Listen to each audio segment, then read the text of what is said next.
ముసలోళ్ళుగా వృద్ధులుగా బ్రతకలేక చేస్తున్నాం. రేపొస్తుంది health card అనే ఆశతో బతుకుతున్నాము. ఆశ నెరవేరేలాగా లేదు.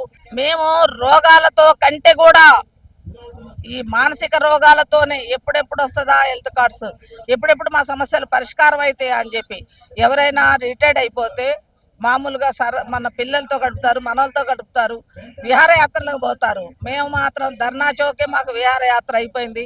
ధర్నా చౌక్ను వదిలిపెట్టే పరిస్థితి లేదు. గత ప్రభుత్వం కనీసం ధర్నా చౌక్ లేకుండా చేసింది. ఈ ప్రభుత్వం ధర్నా చౌక్ తెచ్చింది అని సంతోషపడ్డాం, కానీ ధర్నాలు చేయడానికి కాదు, సమస్యలు పరిష్కారం చేయాలి అని చెప్పి ఈ యొక్క వేదిక నుండి మేము డిమాండ్ చేస్తున్నాం.